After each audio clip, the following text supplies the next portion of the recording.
Hola mis amigos, ¿cómo están? Hoy yo quiero compartir una palabra con ustedes, se llama el reino inconmovible, ¿ya? Vamos a hablar de dificultades y cómo vencerlas, ¿ya? Según Hebreos 12, entonces quédate conmigo hasta el final.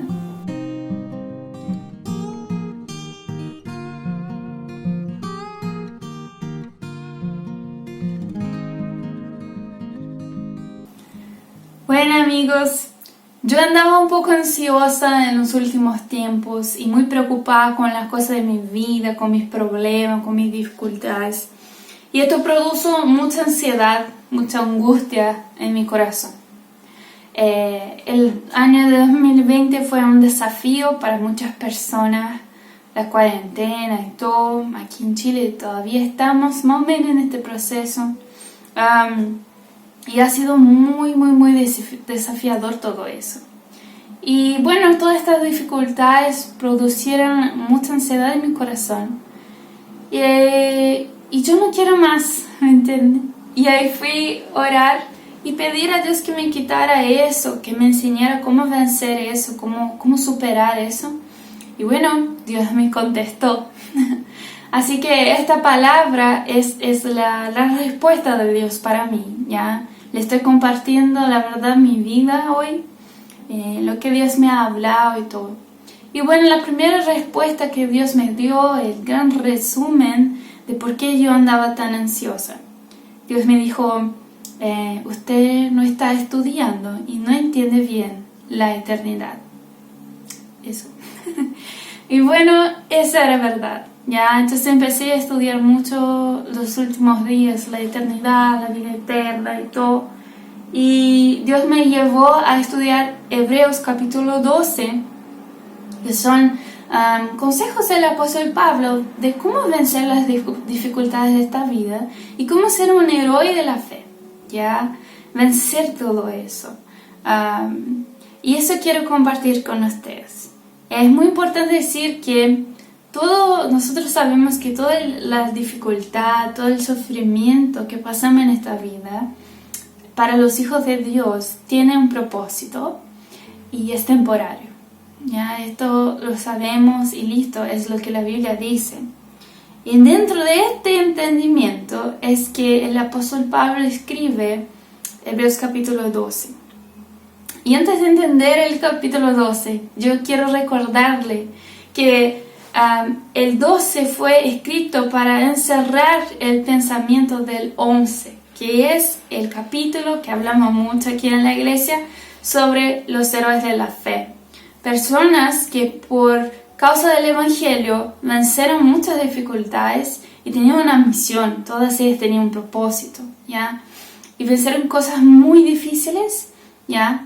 Y el apóstol Pablo cuenta todas estas historias y las razones de todo eso, y en el 12 parece que él mira hacia nosotros, los prójimos héroes de la fe, y nos trae un montón de consejos de cómo aplicar esta misma postura de héroe de la fe en nuestra vida, en cómo vencer las dificultades y no ser derrotados por ellas, ¿ya? Entonces, estos son los consejos del apóstol Pablo sobre eso. Entonces, te recomiendo que leas el capítulo 12 en tu casa, el 11 también, ¿ya? Pero no vamos a leer aquí por el tiempo, pero vamos a ver algunos versículos claves que nos demuestran 4 entendimientos de cómo vencer las dificultades. 4 consejos del apóstol Pablo de cómo ser un héroe de la fe y sobrepasar las dificultades de esta vida, ¿ok? El primer entendimiento, entonces, está en el versículo 2, que dice que fijemos la mirada en Jesús, el iniciador y perfeccionador de nuestra fe, quien por el gozo que le esperaba soportó la cruz, menospreciando la vergüenza que ella significaba, y ahora está sentado a la derecha del trono de Dios. El primer consejo que el apóstol Pablo nos da es que tenemos que mirar hacia Jesús, fijar la mirada en Él, ¿ya? Cuando estamos pasando por una dificultad, tenemos que ver que Jesús soportó la cruz, ¿ya? Yo sé que no es muy agradable escuchar eso, yo sé, pero Jesús soportó todo, por la misión que Dios le dio. Y bueno, la Biblia nos enseña que tenemos que imitar a Él, ¿ya? Entonces, quizás en medio de tu dificultad te está faltando mirar a Jesús, me está faltando mirar hacia Jesús, ¿ya?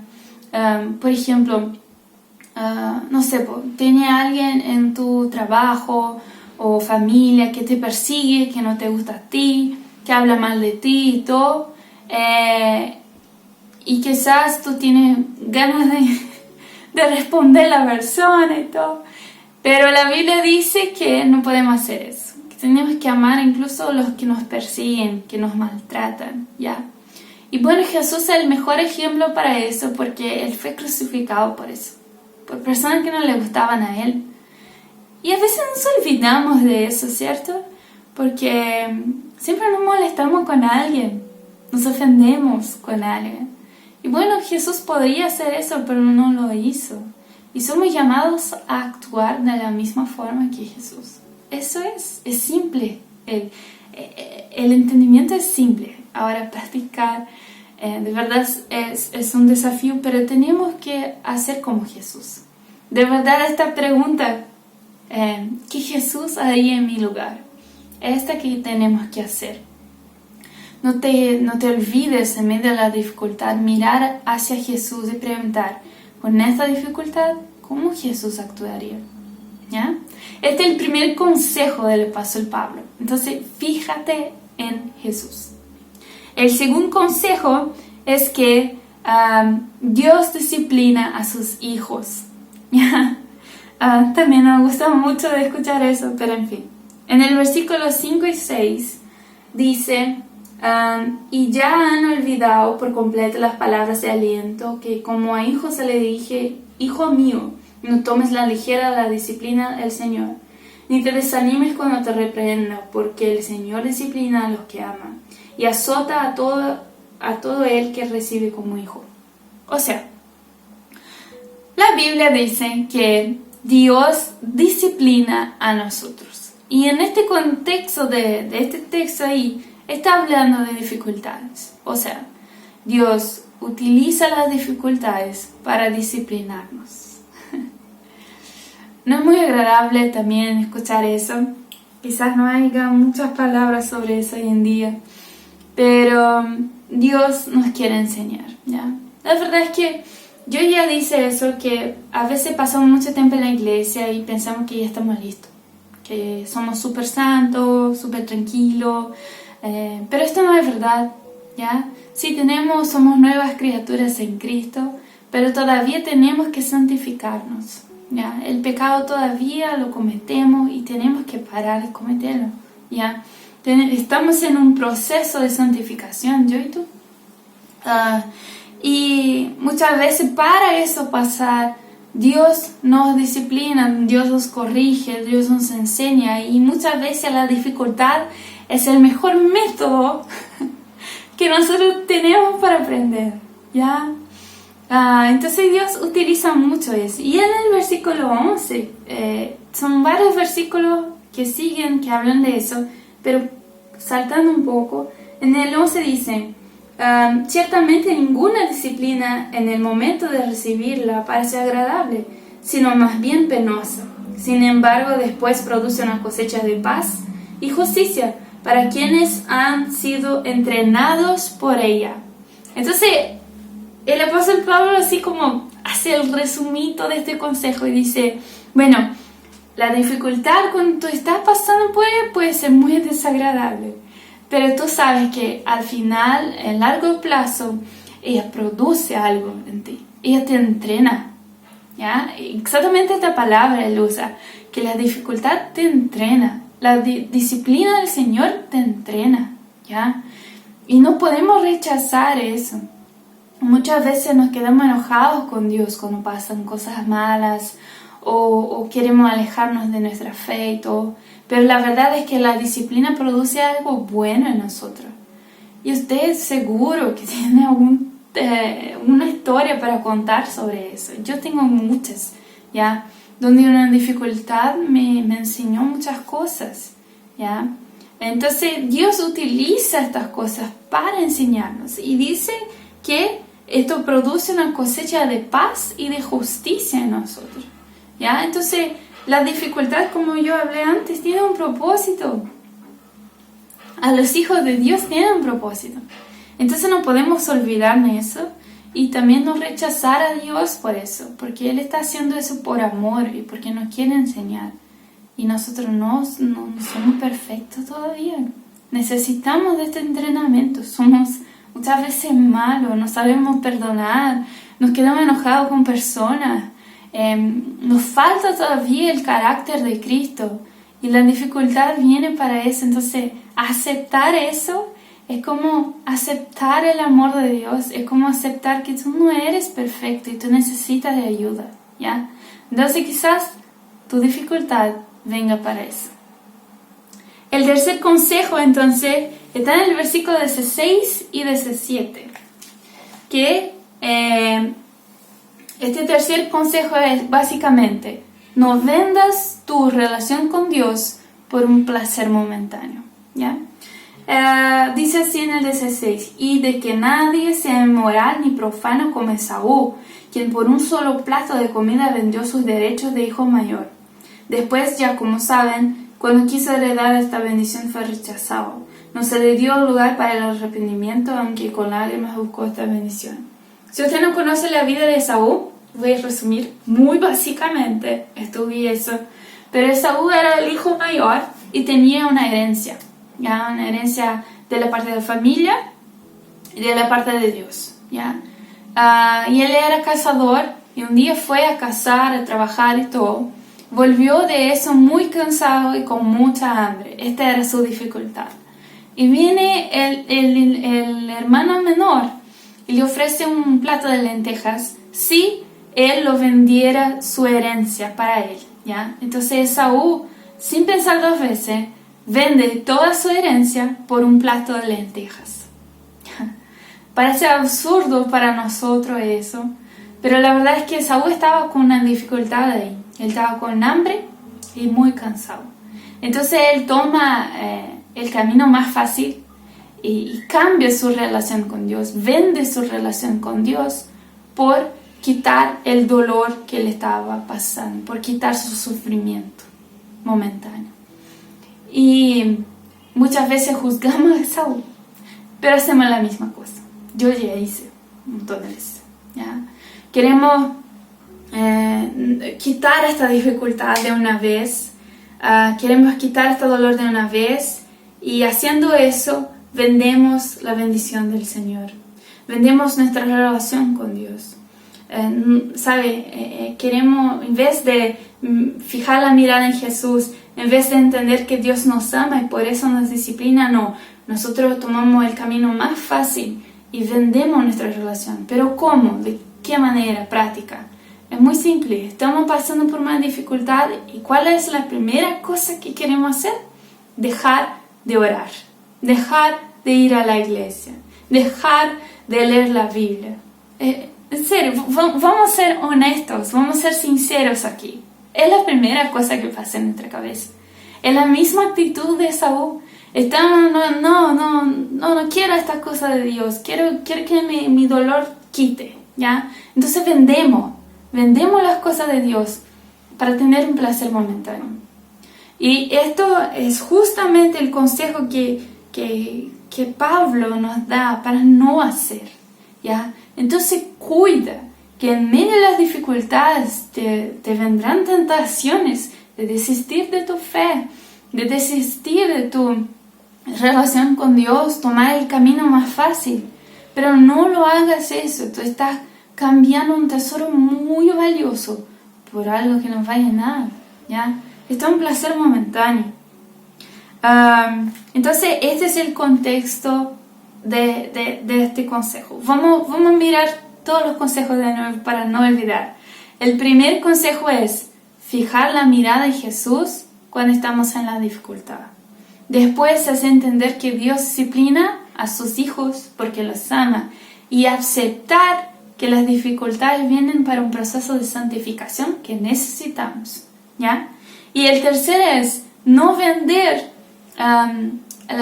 nuestra relación con Dios por un placer momentáneo, por quitar la dificultad por un momento. Ya, no hagamos eso como Esaú hizo. Y el cuarto consejo, que es el más importante, que donde viene el nombre de la palabra, donde me voy a quedarme más tiempo, es entender que el reino de Dios es el reino inconmovible. ¿Ya? Esto está escrito en los últimos versículos. Quiero leer con ustedes.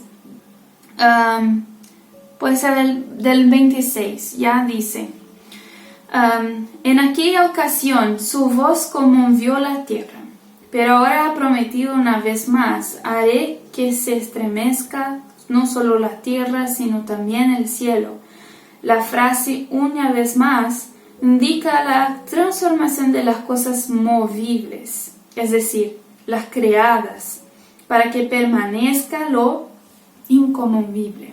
Así que nosotros, que estamos recibiendo un reino inconmovible, seamos agradecidos, inspirados por esta gratitud, adoremos a Dios como a Él le agrada, con temor reverente, porque nuestro Dios es fuego consumidor.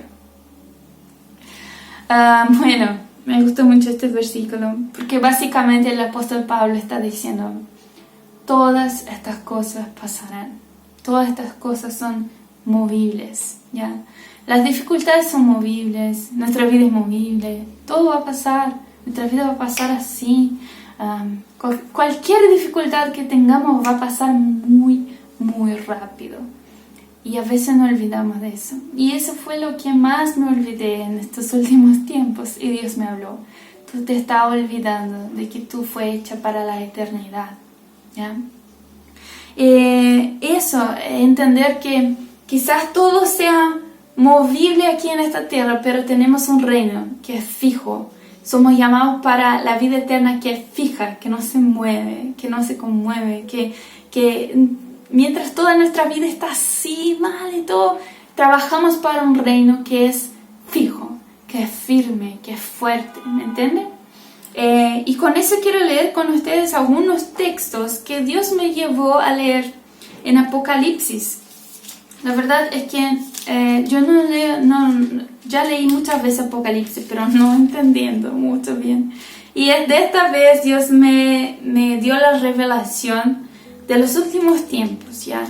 Para hacer un resumen, la Biblia dice que un día Jesús volverá, ¿ya? Y va a hacer un gran juicio en la tierra. Y los que son hijos de Dios van a estar con Él, van a ser salvos, ¿ya? Pero todos pasaremos por un juicio de todas las cosas que hicimos con nuestra vida, que hablamos. Y todo eso va a generar un galardón en la vida eterna. Y después que pase todo este juzgamiento, al final Dios va a restaurar toda la tierra y hacer una nueva ciudad aquí. Y la tierra va a ser como esta, pero mucho mejor. Y va a existir una nueva ciudad, que es la Nueva Jerusalén, que es esta ciudad donde Dios va a habitar, ahí junto con todos sus hijos y todo. Y de eso habla Apocalipsis 21 y 22, ¿ya? Y es muy importante que entendamos estos versículos. En el versículo 1 de Apocalipsis 21 dice así: después vi un cielo nuevo y una tierra nueva, porque el primer cielo y la primera tierra habían dejado de existir, lo mismo que el mar. Vi además a la ciudad santa, la nueva Jerusalén, que bajaba del cielo, procedente de Dios, preparada como una novia hermosa, vestida para su prometido. Oí una voz potente que provenía del trono y decía: aquí, entre los seres humanos, está la morada de Dios. Él acampará en medio de nosotros, de ellos, y ellos serán su pueblo. Dios mismo estará con ellos y será su Dios. Y Él les enjugará toda la lágrima de los ojos.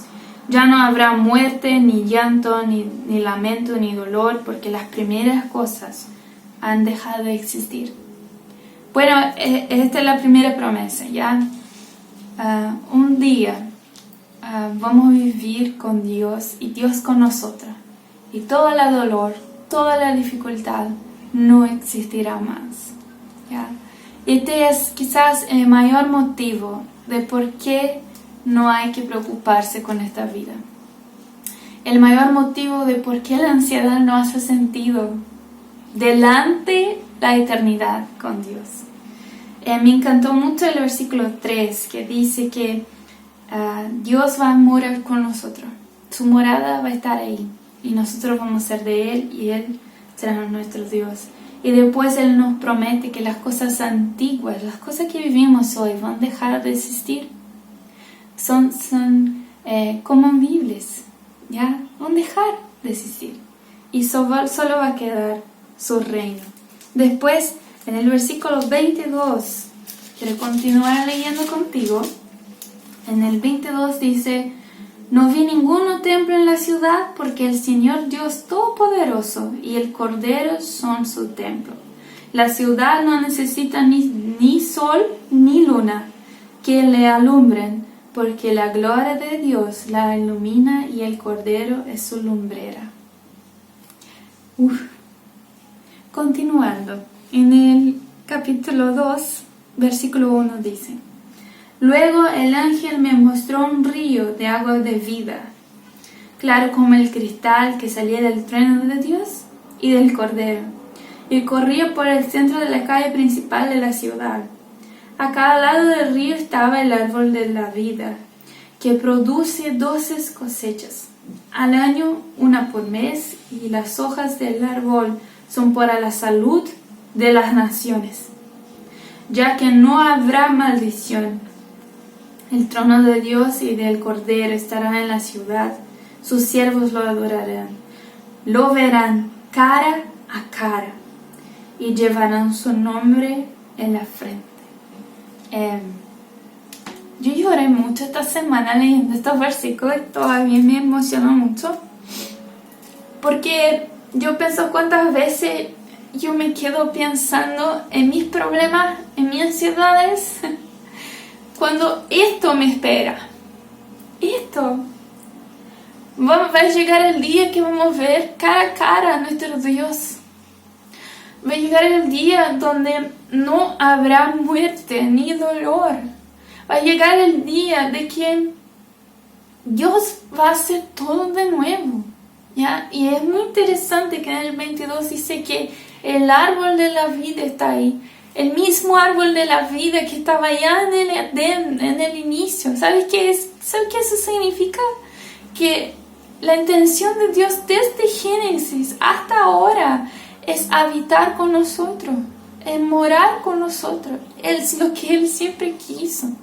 Y ¿sabe? Cuando me vino este entendimiento de que Dios quiere morar conmigo, yo pienso, pucha, ¿por qué me quedo tanto tiempo quejándome?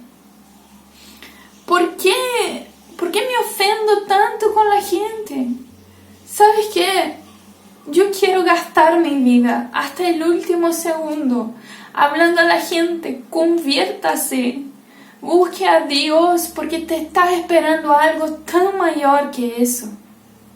No te voy a ofrecer prosperidad financiera, no. No te voy a ofrecer solo sanación de una enfermedad. Te voy a ofrecer una vida completa, llena, sin dolor. Pero principalmente te voy a ofrecer que tú veas a Dios, que tú mores con Él. De verdad, yo puse en una balanza mi vida, mis cositas y todo, y esto de la eternidad, y vi que no, esto es mucho mayor.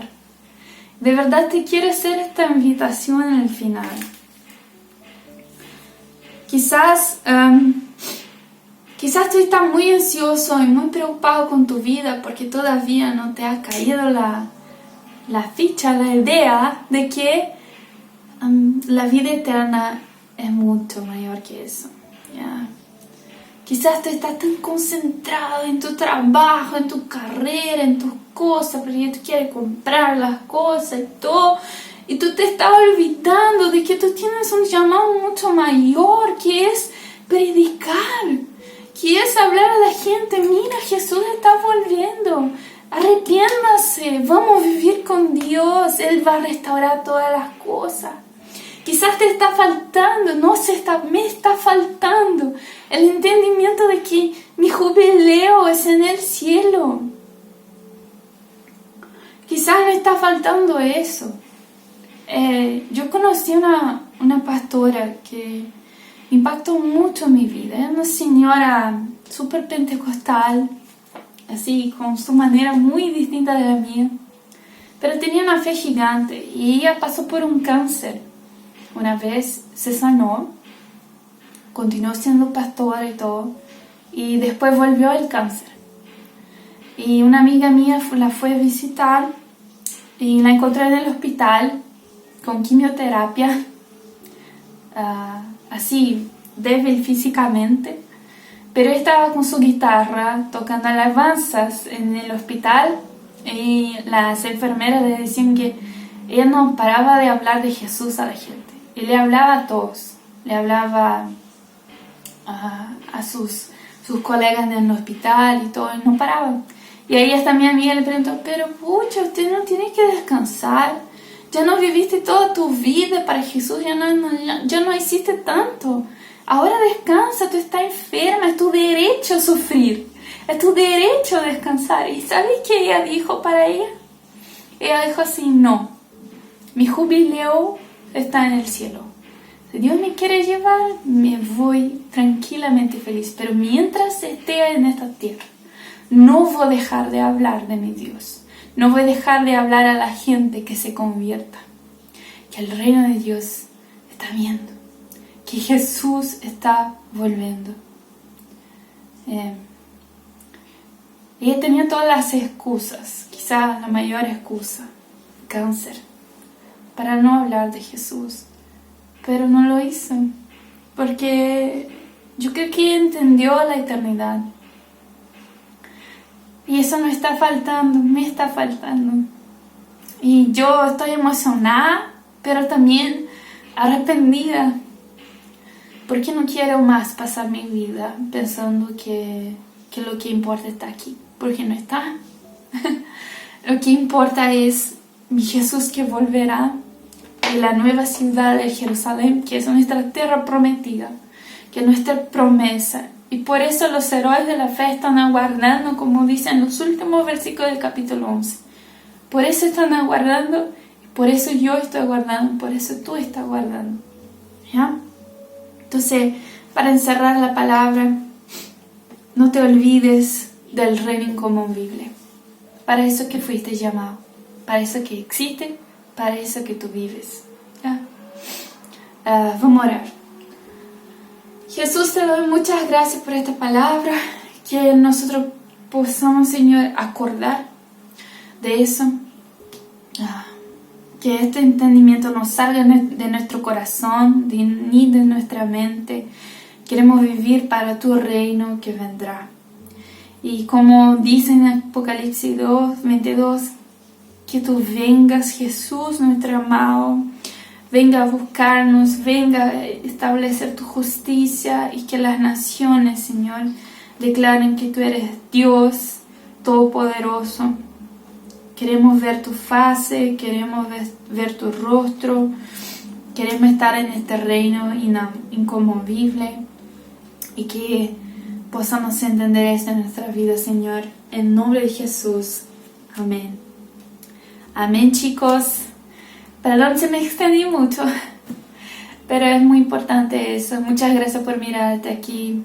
Deja tu like, comparte eso, este mensaje por la misma mía es muy importante.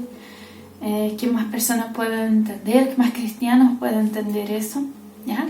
Te invito de verdad a predicar a todos que tú puedas. Hable de Jesús mientras tú vivas, mientras tú respires. Te canses con eso, gaste tu vida con eso, porque este es tu tesoro y esto tú vas a cosechar para la vida eterna. ¿Ya?